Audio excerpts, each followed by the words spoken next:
안녕하세요. 저희가 이번에는 변수에 대해서 한번 알아보겠습니다. 네, 파이썬에서 변수는 되게 중요한, 역시나 기초적이면서 중요한 개념 중 하나인데요. 한번 알아보겠습니다. 사실 저희는 변수를 위해서 조금씩 쓰면서 내려왔어요. 하지만 또 한번 변수라는 게 이제 책이나 어떤 검색해서 나왔을 때 이론적으로 어떻게 정의되어 있는지 그것부터 한번 살펴보겠습니다. 네, 보통 변수는 찾아보면 설명이 이렇게 나와 있어요. 변수는 데이터를 저장하기 위해서 이제 우리는 이 데이터라는 게 뭔지 머릿속에 조금 들어 있을 수 있을 것 같아요. 데이터는 뭐 정수, 실수, 문자, 불리언 그런 데이터들을 의미하는 겁니다. 이제 그런 데이터들을 저장하기 위해 프로그램에서 사용하고 있는 어떤 이름이 있는 공간이라고 표현을 많이 합니다. 그래서 조금 더 정확히는 우리는 컴퓨터라는 게 있고 컴퓨터 자원 중에는 컴퓨터를 이제 이루고 있는 하드웨어라고 하죠. 우리가 컴퓨터를 살 때 어떤 쓰는 부품 중 하나인데 램이라는 공간이 하나 있습니다. 이제 그거를 메모리라고 하는데 이런 램 또는 메모리라고 하는 어떤 그런 공간에 이 내가 사용하고 싶은 데이터를 저장해 둡니다. 저장해 둡니다. 그럼 어느 공간 하나에 이렇게 저장이 되어 있으면은 나는 필요할 때마다 이 값을 불러오면서 어떤 작업을 할 수 있게 되는 어떤 그런 공간을 뜻합니다. 그래서 이것 역시 어떤 이름을 그리고 데이터를 저장하는 라벨이 붙어 있다라는 표현도 사용이 가능한 거예요. 그래서 역시나 약간 어떤 라벨이 붙어 있는 상자라고 생각을 하셔도 좋습니다. 변수라는 것은요. 그래서 이 상자 안에는 우리가 위에서 봤던 어떤 숫자, 문자, 그리고 불리언 데이터 타입 이런 것들을 되게 담아서 나중에 이제 내가 필요할 때마다 사용을 할 수 있는 어떤 상자라고 생각을 할 수가 있습니다. 그래서 그 상자에 내가 어떤 라벨, 우리는 이제 변수 이름이라고 이제 칭할 건데 그 변수의 이름을 통해서 이 상자에 뭐가 들어 있었었는지 이제 확인을 하고 또 기억하고 그리고 필요할 때마다 안에 내용을 꺼내서 내가 활용을 할 수 있다라는 것입니다. 한번 위에서 우리가 어떻게 썼는지 여기서 한번 살짝 써볼게요. 우리가 위에서 어떻게 썼었냐면 제가 템프 온도는 16도 그리고 프린트 템프라고 이렇게 설정을 했습니다. 그렇게 설정을 하고 나면은 이제 템프라고 하는 이런 변수 이제 이거를 변수라고 칭할 건데 변수 라벨이 붙은 상자 템프라는 이름에 라벨이 붙어 있는 상자 그 안에는 우리는 16이라는 정수 인티저 숫자 데이터가 이제 들어가 있는 겁니다. 이 안에 담아져 있는 거예요. 그래서 내가 프린트하고 이 상자 안에 뭐가 있어? 라고 컴퓨터한테 물어보니까 이 상자 안에 16이라는 값이 있어? 라고 컴퓨터가 대답을 해주는 거예요. 그리고 또 하나 이제 우리가 자주 이제 실수 또는 확인하다 보면 나타나는 상황 중 하나는 예를 들어서 내가 프린트 박스 이렇게만 한번 실행을 시켜 볼게요. 이렇게 실행을 시켜 보면요. 여러분 아마 오류가 발생할 겁니다. 에러가 발생할 거예요. 볼게요. 항상 에러는 반갑게 맞이해 주셔야 됩니다. 파이썬에서는 이렇게 뭔가 코드를 실행시켰는데 에러가 발생을 하잖아요. 그러면 뭐 여기 위에 이렇게 길게 설명이 나올 거예요. 여기 있는 설명보다 일단 가장 맨 밑에 있는 이 에러 메시지를 확인해 주세요. 그러면은 여기 있는 에러 메시지를 확인해 보면은 음, 네임 에러라는 게 나와서 네임 에러, 이름에 에러가 있다라는 뜻이에요. 이름 에러 그대로 읽으시면 돼요. 네임 박스라는 게 not defined 정의되어 있지 않대요. 그래서 나는 박스라는 이름의 라벨이 붙은 상자를 아직 뭔가 그 상자 안에 뭔가를 담은 적이 없대요. 그래서 이거를 실행시키기 전에 항상 나는 뭔가 상자를 만든 다음에 그 안에 뭔가를 담아줘야 됩니다. 그래서 우리 박스 안에는 이번에는 3.14라는 실수 플롯 데이터를 담아 볼게요. 그리고 다시 실행을 하면은 아까 나타났던 에러가 발생하지 않고 내가 상자 안에 3.14라는 데이터를 넣어놨으니까 프린트 해주세요 하니까 그 안에 있는 박스 안에 있는 내용물을 뭔지 꺼내서 보여주는 겁니다. 네, 이런 게 이제 변수에 대한 활용이에요. 음, 우리는 위해서 사용을 했습니다. 그런데 이제 약간 조금 더 변수에 대한 내용을 조금 더 한 단계 더 들어가 볼게요. 이제 내가 박스에다 이름을 붙이는 것. 우리 이번에는 뭐 그냥 지금은 간단하게 A는 1 하고 프린트 A 이렇게 한번 해보겠습니다. 그러면 A라는 상자 안에다가 나는 1이라는 값을 담았고 프린트에서 그 상자 안에 뭐가 있나요? 라고 물어보니까 1이 들어있다 라고 이렇게 대답을 컴퓨터가 해준 건데요. 요거를 이제 정확히는 어떻게 하냐면 A라는 변수를 우린 선언했다라고 합니다. 선언했다. 그래서 이제 우리는 이거를 표현을 조금 더 정확히 해서 변수의 선언이라고 할 거예요. 변수의 선언이라고 할 겁니다. 그래서 파이썬에서는 우리는 지금 A는 1 이렇게 쓴 거를 변수를 선언했다고 합니다. 변수를 선언했다. 파이썬에서는 A는 1 이렇게 쓰면은 A라는 변수를 선언했다라고 이렇게 표현을 합니다. 그런데 우리는 이제 수학을 하다 보면요. 이거를 이렇게 읽어요. 방금 제가 읽은 것처럼 A는 1이다. A는 1이다. A는 1이다. 이렇게 읽는 것과는 근데 코드에서는 저 A는 1이다가 의미가 조금 다릅니다. 그래서 읽는 방법을 조금 다르게 생각해 볼게요. A는 1이다 라고 이제는 우리가 저희가 이렇게 읽지 말고요. 이렇게 생각해 볼게요. 우리 데이터가 항상 중요하거든요. 1이라는 정수값이 있잖아요. 1이라는 정수 데이터를 A라는 이름의 변수에다가 이거를 할당했다고 합니다. 어떻게 해요? 1이라는 정수 데이터를 A라는 변수에다가 할당했다. 이렇게 읽는 게 조금 더 컴퓨터적으로 봤을 때 정확한 표현이에요. 그래서 여러분 앞으로 그냥 A는 1이다. 이렇게 너무 가볍게 읽고 지나가지 마시고요. 1이라는 값이 A라는 이름의 변수에 할당되어 있네. 그래서 A에는 1이라는 값이 선언되어 있네. 라고 이렇게 생각을 조금씩 쌓아가 주세요. 하나씩 이제 컴퓨터적으로 생각을 쌓아가는 연습을 해봤으면 좋겠습니다. 그래서 역시나 이거 1이라는 정수를 데이터를 A라는 변수에 할당했다라는 이 표현을 기억해 주시면 좋겠어요.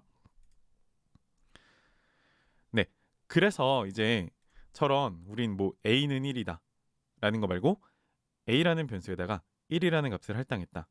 그리고 우리는 위에서 또 박스라는 변수 이름에다가 3.14라는 값을 할당했다. 그리고 템프라는 변수에다가 16이라는 값을 할당했다. 이런 식으로 표현이 되는데 그럼 여기에는 우리 템프, 뭐 박스, A라고 지어진 저 변수에 대한 이름이 있잖아요. 이름에 대한 짓는 규칙도 있습니다.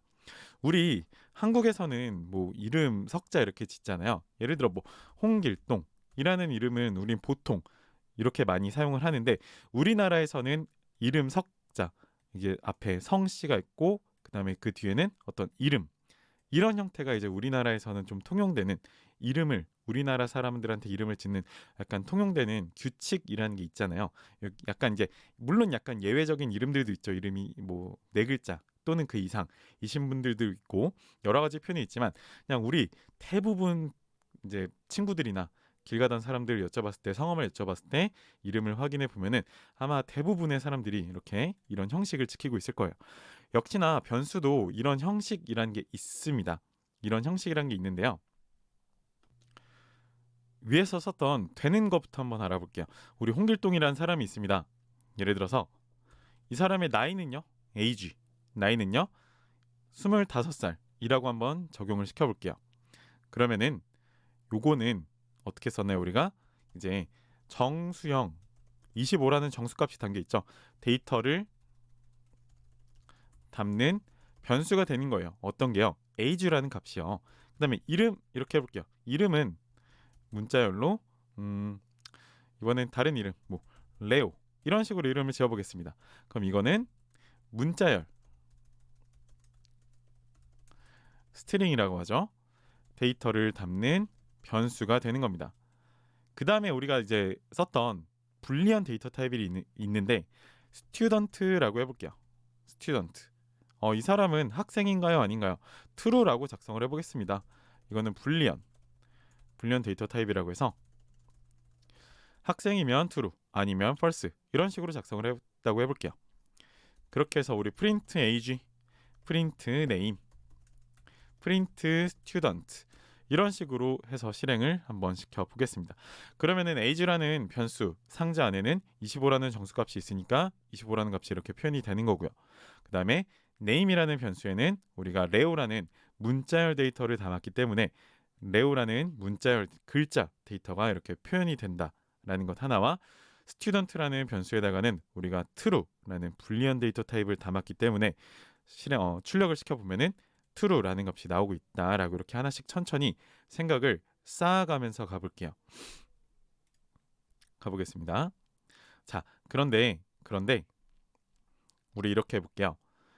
변수 이름을 짓는 규칙이 있는데 저 위에서 우리가 실행시켰을 때는 모두 문제가 없었죠. 그래서 가능한 형태를 먼저 알아볼게요. 다시 한번 연습 삼아. age는 17살, name은 John, 그 다음에 my variable이란 뜻에서 나의 변수란 뜻에서 my 언더바 var라고 할게요. 여기다 3.14라고 해보고요.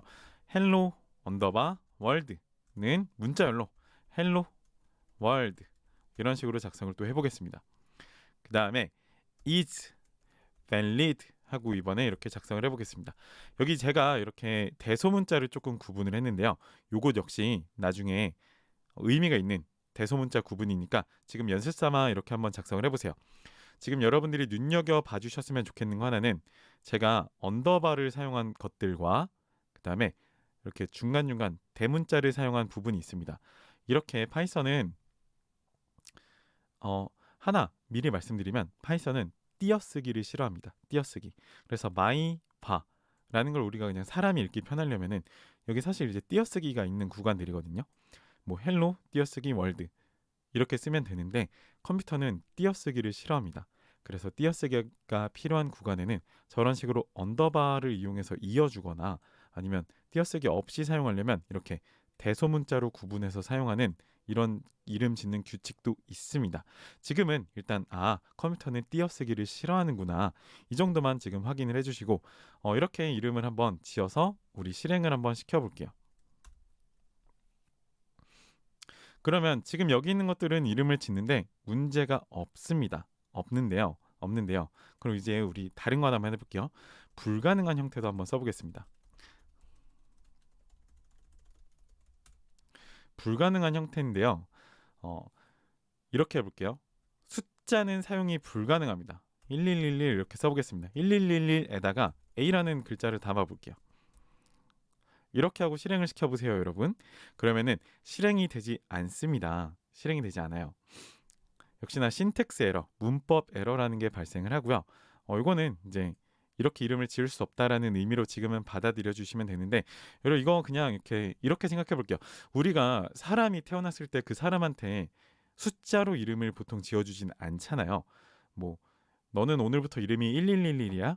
이런 식으로 이제 사람한테도 이름을 그렇게 짓지 않잖아요. 변수도 똑같습니다. 변수도 뭔가 나한테 이름을 제대로 지어주기를 바라고요. 숫자라는 이름은 지어줄 수가 없습니다. 그래서 요거 하나 기억을 해주시고요. 그리고 여기서 우리 밑에다 셀 하나만 더 만들게요. 셀 만드는 거 제가 여기서 방금 이렇게 썼잖아요. 여기서 제가 이제 한번 마우스 클릭할 때 이렇게 깜빡거리고 있을 거예요. 커서가 이 상태에서 ESC 키를 누르신 다음에 깜빡거리는 게 없는 걸 확인하신 다음에 이 상태에서 영어 단축키 B 키를 누르시면은 밑에다가 이렇게 셀이 하나 생기게 됩니다. 여러분 이런 거 잘 활용해 보세요. 아마 이제 코랩이 익숙하지 않으시거나 처음 공부하시는 분들은 이런 내용 따라가는 것보다 막 이렇게 뭔가 이 툴을 사용하는 게 익숙하지 않아서 조금 힘드실 수도 있어요. 그럴 때마다 이제 영상을 멈추시거나 얼마든지 천천히 따라오셔도 되니까 제가 이렇게 하나씩 뭔가 어려울 것 같은 부분 하나씩 천천히 따라가실 수 있도록 도와드리겠습니다. 자, 그러면 밑에다가 또 하나 써볼게요. 우리 first name이라고 이번엔 제가 이렇게 써볼게요. John 이렇게 써보겠습니다. 제가 근데 아까 말씀드렸던 거 하나는 컴퓨터는 띄어쓰기를 싫어한다고 그랬어요. 근데 여기다 띄어쓰기를 한번 넣어볼게요. 띄어쓰기를 넣고 실행을 한번 시켜보겠습니다. 그러면 역시 에러가 발생합니다. 에러가 발생하는데 이유는 여기 있는 띄어쓰기가 있기 때문이에요. 그래서 띄어쓰기 사용할 수 없습니다. 위에다가도 쓸게요. 숫자를 사용할 수 없습니다.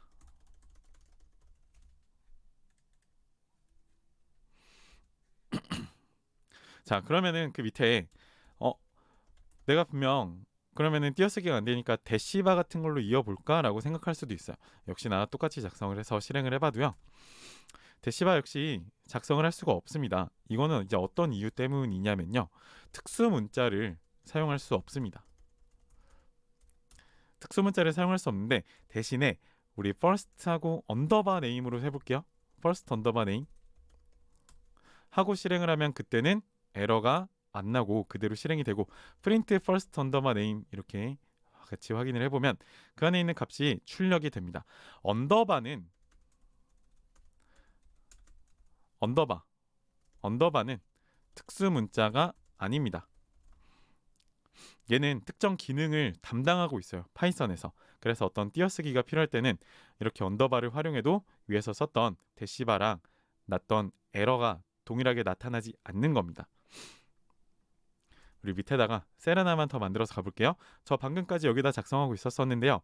여기다 ESC 누르고요. 영어 B키 누르면 영어 B키입니다. B키 누르면 밑에다가 셀이 생깁니다. 이 상태에 잘 봐주세요. 그 다음에 하나 더 써볼게요. 이제 DEF라는 거를 한번 써보세요.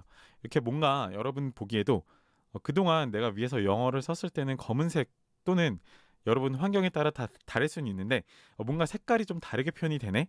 라는 부분이 있을 수 있습니다. 이건 이 상태에서 역시나 어떤 이름을 넣어서 실행을 하잖아요.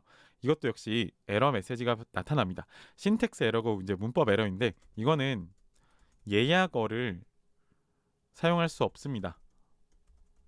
라는 겁니다. 여기 있는 이제 예약어라는 거는 뭐냐면요. 파이썬이 나 여기 있는 이름은 내가 좀 먼저 쓰고 있을게. 그래서 이거는 너가 좀 사용할 수가 없어. 라고 이제 자기가 미리 쓰겠다고 지정해둔 이름이 있어요. 뭐 예를 들어서 우리 사람 이름 중에서도 뭐 우리나라에서는 조금 뭐 이런 경우가 잘 없긴 하지만 예를 들어서 홍길동이라는 이름이 다른 사람이 쓰고 있어요. 이 이름을 근데 나는 쓸 수가 없는 거예요. 다른 사람이 이미 쓰고 있어서 나는 태어났을 때 저 홍길동이라는 이름을 쓸 수가 없는 거예요. 그래서 다른 이름을 써야 되는 거예요. 홍길당, 뭐 홍길둥, 뭐 이런 식으로 뭔가 나는 다른 이름을 사용을 해야 되는 겁니다. 그래서 저런 것들을 파이썬이 나는 이 이름을 미리 쓸 거야. 그러니까 너는 사용할 수 없어. 라고 이름을 먼저 선점해 둔 게 예약어라는 게 있습니다. 이런 게 있다라는 느낌만 지금은 알고 있어 주시면 돼요.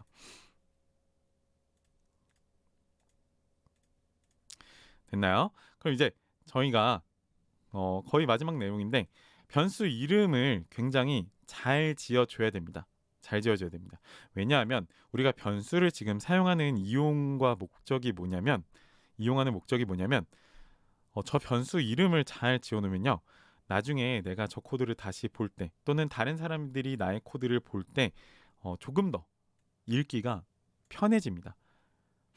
그래서 그거를 이제 코드의 가독성이라고 하는데요. 가독성이나 이제 유지 보수성이 높아진다라고 표현을 해요. 그래서 이것도 역시 다른 사람들하고 함께 코드를 작성하거나 다른 사람들이 쓴 코드를 내가 볼 때, 그럴 때 변수 이름을 명확하게 뚜렷하게 작성을 해놓으면은 다른 사람들과 이제 같이 일을 하거나 코드를 같이 작성해 나갈 때 훨씬 더 원활한 작업을 할 수가 있게 됩니다. 그래서 역시나 이제 이런 어떤 저 변수를 왜 썼지에 대한 고민을 한 번이라도 덜 할 수 있게 해주는 거예요. 예를 들어서 이렇게 해볼게요. n100이라고 지었어요. 네, 이렇게 지은 것과 max users 100 이렇게 똑같이 해볼게요. 그래서 print n과 print max users 이렇게 둘 다 확인을 해보면은 100이라는 숫자 값이 둘 다 동일하게 담아져 있지만 의미가 명확한 거로는 요 밑에 있는 max users가 훨씬 더 명확할 것 같아요. 아, 여기 있는 100명은 어떤 우리 회사가 또는 내가 만들고 싶은 서비스에서 최대로 이용할 수 있는 어떤 유저가 100명이구나. 뭐 이런 식으로 의미를 유추하거나 조금 더 고민을 덜 할 수 있잖아요. n이라고 쓴 거는 여기 있는 n 100 이게 뭐지? 라고 이제 나중에 코드를 쓴 스스로 나조차도 나중에 다시 봤을 때 이제 이게 어떤 의미로 내가 썼는지 기억을 못할 때도 있습니다. 그래서 이런 식으로 변수 이름은 조금씩 길어지더라도 어떤 의도로 어떤 의미로 썼는지 이런 식으로 지어주는 게 굉장히 중요한 작업 중 하나입니다. 그래서 여러분, 그래서 우리 이제 자료형, 이 안에 있는 게 자료형이죠. 데이터, 정수 데이터, 그리고 변수. 그래서 우리는 이번 수업 동안 자료형과 변수에 대해서 같이 알아봤습니다. 이렇게 조금씩 여러분들이 아는 것들이 하나씩 늘어갈수록 조합해서 파이썬 문법을 조금씩 응용해 나갈 거니까 하나씩 이렇게 쌓아가셨으면 좋겠습니다. 네, 여기까지 고생하셨고요. 저희는 다음 시간에 또 다음 내용으로 뵙겠습니다.